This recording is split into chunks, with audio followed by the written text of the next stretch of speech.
This is a presentation by James Hollins about his experiences as a Braille instructor using the Logan Braille Coach Braille teaching device. It was recorded on February 29, 2012 at the California State University Northridge, CSUN, in San Diego, California.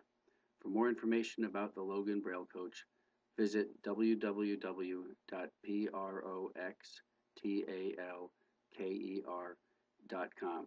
We hope you enjoy the presentation. Yes. Okay. All right. Good afternoon. My name is James Hollins, as some of you might know because of your program descriptions. You are attending the session introducing you to what is called the Logan Braille Coach. First thing I'm going to do is I'm going to tell you a little bit about me, give you some history, just briefly, and then I'm going to tell you, just kind of touch on the company, ProxTalker.com, that produces the Braille Coach, and then I'm going to try to spend more time talking to you a little bit about the Braille Coach, its purpose, how I'm using it, how I'm 100% sure that it is a benefit to anyone that is teaching Braille, especially on an itinerant level or in a rehab education type setting. Okay? So I got 30 minutes, and just hang with me and enjoy the ride. Okay?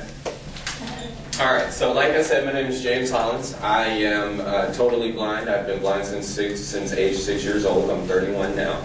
I started learning Braille in kindergarten at a children's center for the visually impaired in Kansas City, Missouri. That's where I'm from. From there, I went to public schools, graduated from a public high school, and then went on to college at the University of Missouri and also the University of Missouri, Kansas City. Same system, just two different schools. I graduated with a degree in communications, so my actual strong point is more recording, editing, production, all that good stuff. I also am a rehab teacher. I teach blind and visually impaired in the state of Missouri. And that's all-encompassing. It doesn't just include Braille. It doesn't just include activities of daily living. It's everything. I cover a 10-county area currently in the Kansas City area. And with that, basically that just means I have people as far as 100 miles south or 100 miles east of my home base in Kansas City.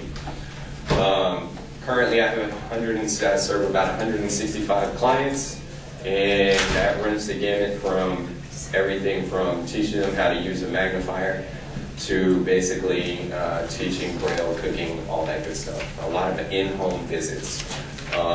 My youngest client right now is age 16, and my oldest client currently is in her 90s. So I, again, run the gamut pretty good. Okay. Braille teaching, I have 11 students right now that are learning at various levels. And that means from this coming week, actually I'll have 12 when I return home, because I'll be starting a new student, and then I have some that are finishing up, and some in the middle, just kind of here, there, and all over the place with that. Only 2 of them are learning right at the exact same spot at the exact same time. Everybody else is individual and in their home. So my month kind of gets pretty run ragged with that, that's for sure. That brings me into ProxTalker, which is the name of the company which I consult for. I have the pleasure of consulting for. Basically, the ProxTalker, I'll give you a brief snapshot, and then I'll do a very minor demo on the ProxTalker. The ProxTalker is basically an augmented communication device. It was created originally for the owner's autistic nonverbal son to have a voice to be able to talk. With the ProxTalker in its capability of basically having a voice output using movable pictures, using cards, essentially to communicate, came the idea that something more could be done with that. Let me do a quick, I'm just going to push the cards as they are right now on the Crockstalker. So we're going to go from... I want to drink peace. So basically, it's just a radio frequency identification technology, and each of these particular cards are movable pictures, and so I can, if I wanted to, I can change them out by way of just moving the cards on the machine, but it would still say the same thing. I want. So that's... I want to drink. Peace. So that's essentially how the Crockstalker works, okay? The company basically, the owner, who I met while touring the great state of Missouri, at a technology conference, had been had been told by more than one person that the same technology could be possibly introduced or used to teach Braille. So he had the idea. It was just a matter of developing the concept.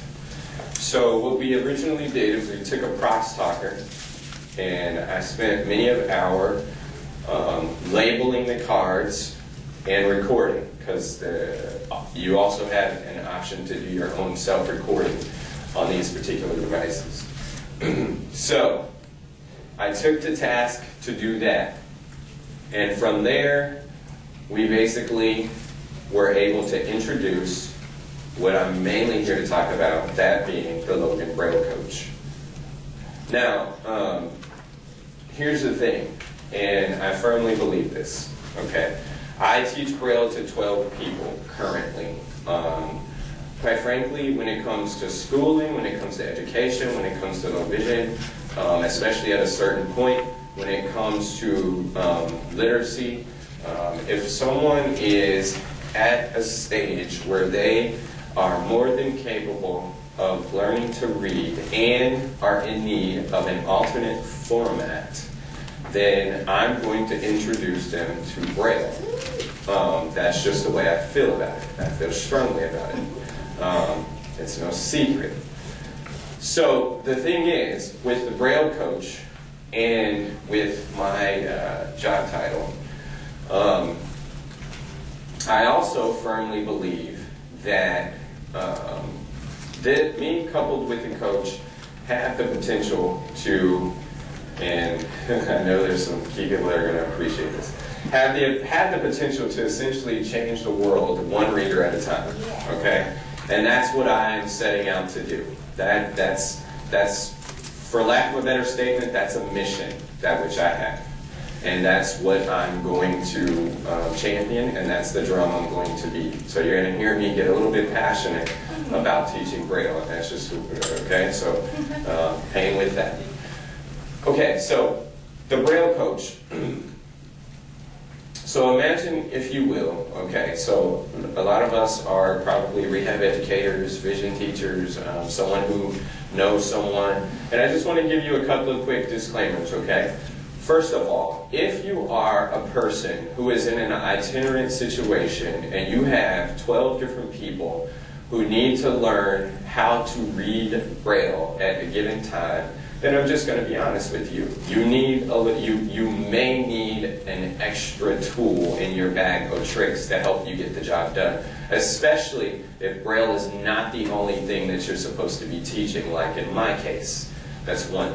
Two is, if you are a teacher and you have the fortunate opportunity to be in a school setting, classroom setting, where there's only one student learning Braille, one student who has a vision problem, you're the only vision teacher, a 1-to-1 ratio, and you have nothing but time to be able to accomplish this task, then I'll be honest with you, the coach is not for you, because you can do it. You have nothing but time.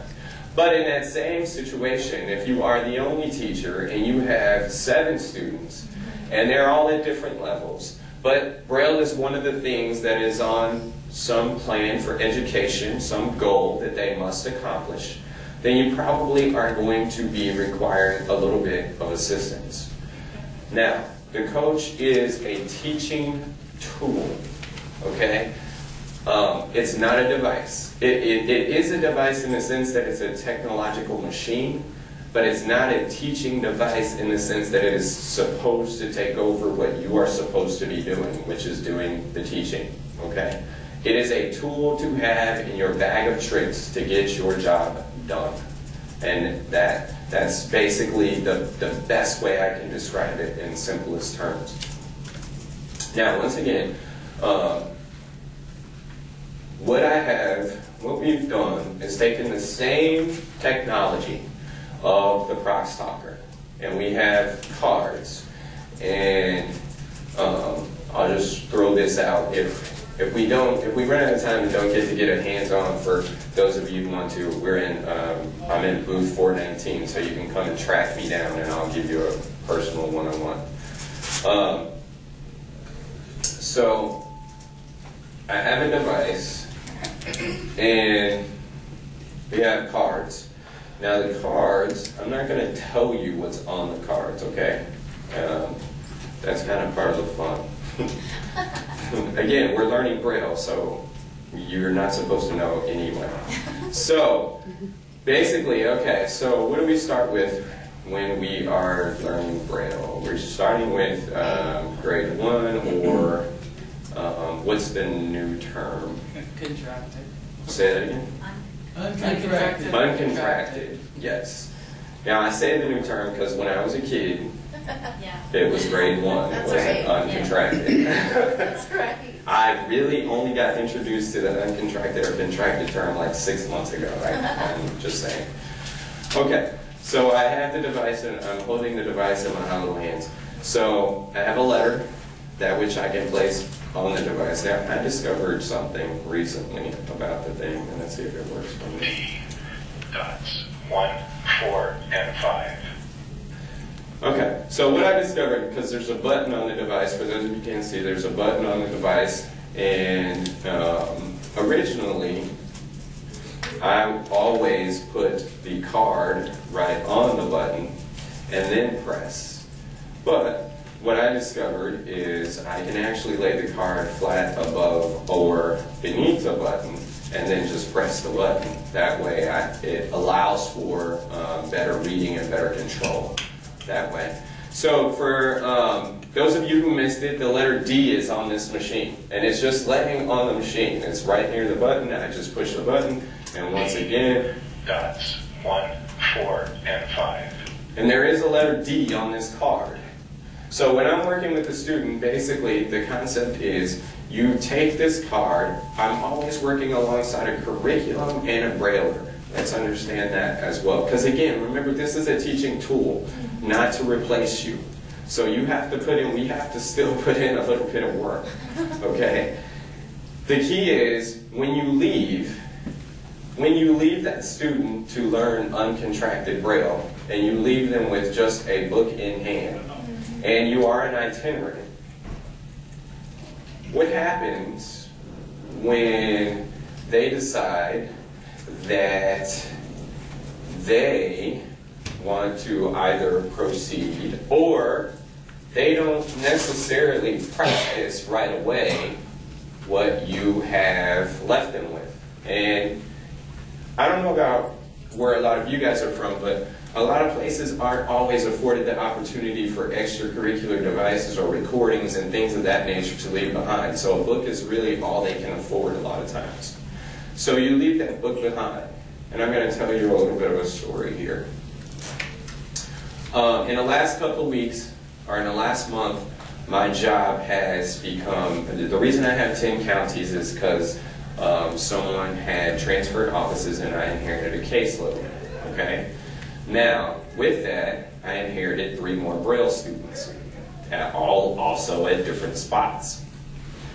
a week ago, I come to a student's house, and in the notes, in all of my case notes, I'm told that this student is practicing these letters, and they have a book, and this is where they've been practicing for the last 2 weeks, okay? So, I go into the house, and what is my expectation? My expectation is this is the letters that the student has been practicing, and these are the letters that the student knows prior to this. And it's not A and B. I mean, we're pretty far along, or well, in the midst, based on this curriculum. So I sit at the table, and I get ready, and I get started, so we do a little bit of review. And the student has been practicing for the last 2 weeks, 2 letters. Only there's one problem I discovered. They were wrong. The dot combination and what the student remembered the letters to be were incorrect. But here's the thing. There was no one there to tell them that. There was no ability to necessarily get in touch with anyone to be able to communicate this to them, that they are studying or remembering this all wrong. So naturally we had to essentially review what they should have been studying and refresh what they were studying. Okay, so that's one story. Number 2. I had a student started out learning with just a book. Braille coach came along, I introduced him to the Braille coach. I left in his hands a coach and the entire alphabet in uncontracted or grade 1 Braille. And when I left him, I said, I want you to practice for 30 minutes a day for the next 2 weeks, and I want you to, even though we've practiced and studied the first 5 letters, I want you to go as far as you possibly can, because you have a reinforcement. Again, I have the device in my hand, and I have another card on here. G. Dots 1, 2, 4, and 5. So I challenged him. I want you to get as far as you possibly can. Remember, I got 8 people. I got, at that time, 6 counties. I can only commit to at least once every 3 weeks, if that. But he needs to learn Braille for us to get on to some bigger and better things. I promise you, I returned 2 weeks later, and he says to me, I have a surprise for you. And I say, okay. He could successfully read letters A through Z and tell me what dots made up each letter. Because he had reinforcement. He had something there to speak to him out loud and say, this is correct. So how do I check them? Well, the thing with the Braille coach is it comes with these handy-dandy little programming tags. And for those of us who love Braille, they are Brailled. So that's most definitely appreciated. All right, so mode 1 is called dots and letters, okay? So it's going to tell you the letter, and it's going to spout out for you what dots make up that letter, all right? Now, when I'm double checking and making sure Johnny is actually learning what I want him to learn, and he's just not blowing smoke, then I can switch Mode 2. Letters only. to letters only. And now we're going to play a little game where he's either going to have to pick the letter out of a lineup and double check it on the device, or I'm just going to swipe a letter or put a letter on the device and he's going to have to tell me the dots, because now with letters only, G. it's only going to tell me the letter. That's it, that's all. Now, we're getting into some bigger and better things. I got him reading. We're doing some writing. Remember, it's just another tool. So you want to have, you always, I mean, I don't want to tell you how to do it, but when I'm doing it, I have a Perkins on hand and I have a book on hand, and I'm doing it that way. Okay? So the next mode. Mode 3. Letters, words, and spellings. Letters, words, and spellings. So, can anyone really smart tell me what the letter G is for contracted when we get into it? Go. Go. Are we sure? Absolutely. Okay. G, go. G, O. So there you have it. I'm moving into the next stage. Okay, so we have letters, words, and spellings. Well, there's also a fourth mode on here. And with this mode, Mode 4, letters and words. now you're just getting really sophisticated, little Johnny, and you're going to have to be able to start practicing without necessarily the spelling. Go. And it's just going to tell you the word. G, go. Now, what word does the letter, I'm not going to look for it in the stack, but the machine would tell you this. What word is the letter O? It doesn't have one. Exactly. And when Johnny puts the card on the machine in mode 3 or 4, it would say exactly that. The letter O does not have a word associated with it.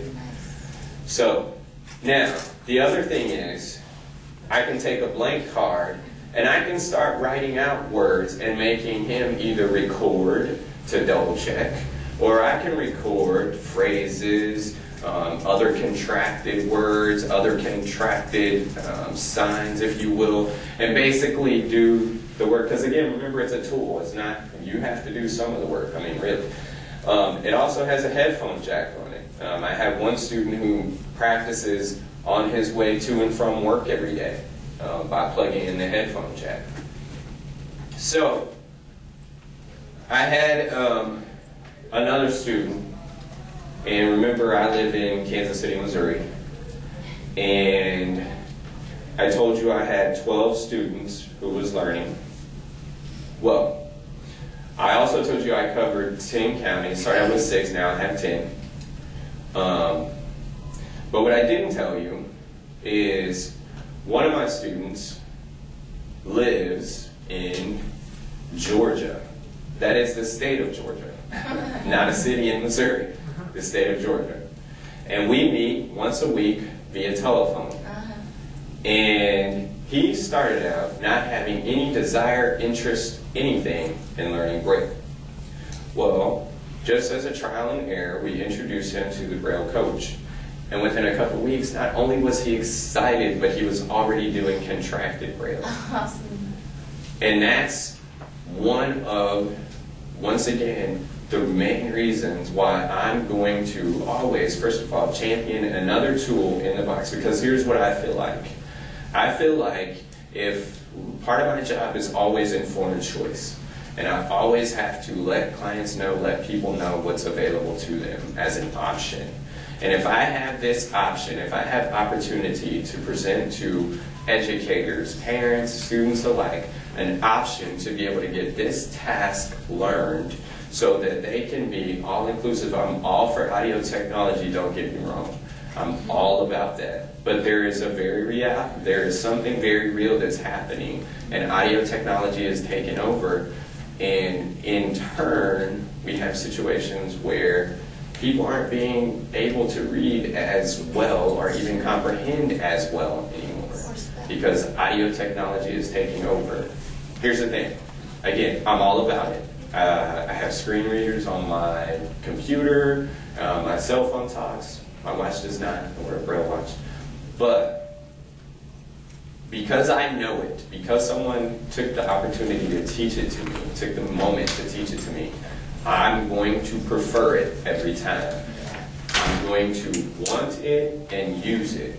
And that's what my mission is. My mission is to offer the option, to teach it to them, and to ensure that they have the confidence and the excitement to be able to accomplish the goal of being able to read on their own. So the coach, once again, is a tool. It's an independent device. It's a device for independent practicing and being able to get the job done and have that confidence and reinforcement when I leave a student knowing that they are in fact reading what I've asked them to study over the course of time, and that they are doing that and being able to, it warms me when I return to a home and someone says, I have a surprise for you, in confidence, completely confident that they know what they're talking about. Yeah. And there's a reason for that. It's because he had reinforcement. It's There's the a same reason thing for as that. when we do with kids. We teach kids to read all the time, where we give them a print word and you turn it over and you have the picture so they can tell if they've read it correctly, right? Like, we Right. know that works. We use it Right. with kids all the time. Right. It's the same thing, right? Right, Good exactly. I have a reinforcement. question though. With Go the- ahead. With the clients that you're using the system with, they're adult clients, correct?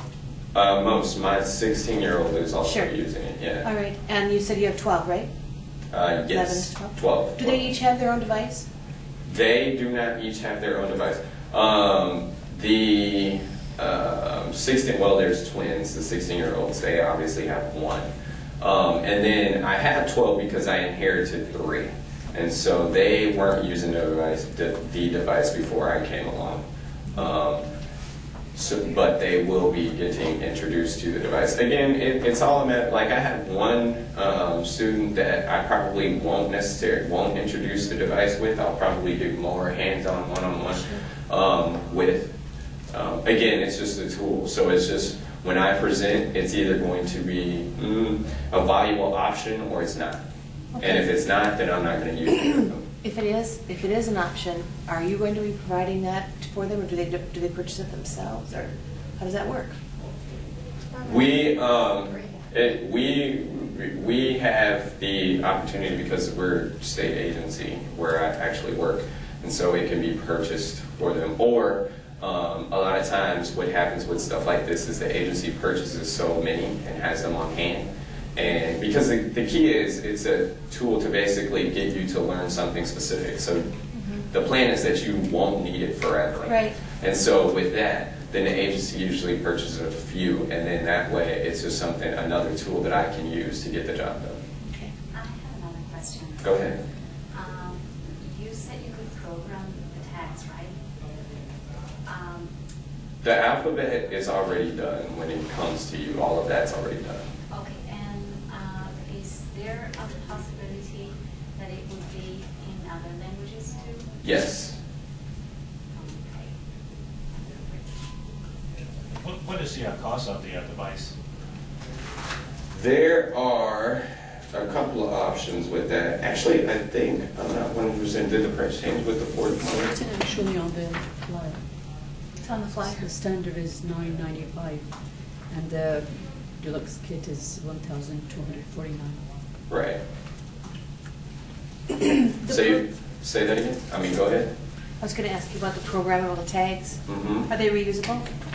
Yes, everything is, you can record. One of the things that you can do with the program tags is there's a record tag, there's an erase tag, and even with the tags that are already, you can record and erase. The tags that are already done, you can record over, and then when you erase, it just resets back to its original recording. And then you also get blank tag. You can get blank tags that you can label and record whatever it is you are labeling it with on there. But isn't there Braille on those?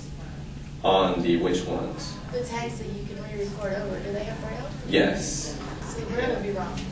Well, if the, and you know, people do different things, so. So they're not re-brailleable, Not the already Braille tags, no. but the ones that you make yourself? The ones you make yourself, yeah, you can label those suckers 100 times over if you want to. Just use our lovely contact paper I don't take and put it on there and take it off. And they come in different sizes. You can get them as small as little bitty 1-inch squares. You can get credit card size. You can. It just all depends on what you need. How long has it been out? I mean, how long has it been used? Say that again. How long has this been used, the equipment? How long? When was it on the market? Just not even quite a year ago. Okay. So it's pretty brand new.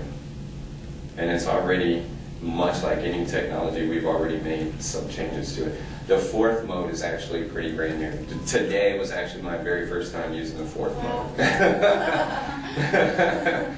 Started out with 3, now we have 4. So. And that's based on customer feedback. That's the other thing that ProxTalk is very big on. If customers get devices in their hand, because trying it for free is an option, if they get devices in their hand and they say, oh, well, this, and this would make it, 1,000 times better overall, then If they start finding that, you know, they get devices back and 20 people have said essentially the same thing, then they're basically going to production and deciding, okay, we might need it, we're going to make this change. And so that's what they do. Well, it'd be nice to have a set of all those short form words too, right? Yeah, it would. As well. Yeah, I'm kind of back and forth on that one. Well, because there are some people too that don't teach that automatically only teach contracted Braille. They Correct. won't start with uncontracted Braille at all. Right. Yeah. So there's that, you know, train of thought out Like there. the Braille and Brief book, which teaches them both at the same time. Yeah, and I mean, you'd need a bunch more cards, it would be another expense to add on to it, but if you did it. And again, I do use a curriculum alongside. I'm not going to necessarily say which one. I'll say which one it's not, and it's one that's already been mentioned. But It was just an example. right, but there is one. Well, we're actually out of time. Thank you guys for taking the time out and coming to hear about this. Again, I'm in booth 419. Come and track me down.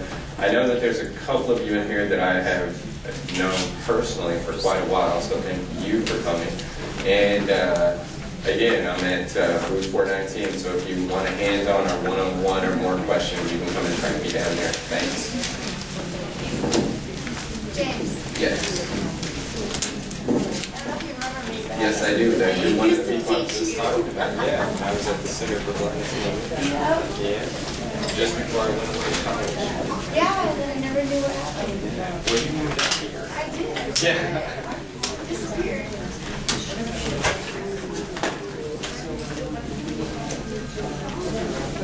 Correct. For more information about the Logan Braille Coach, visit www.proxtalker.com, proxtalker.com. We hope you have enjoyed the presentation.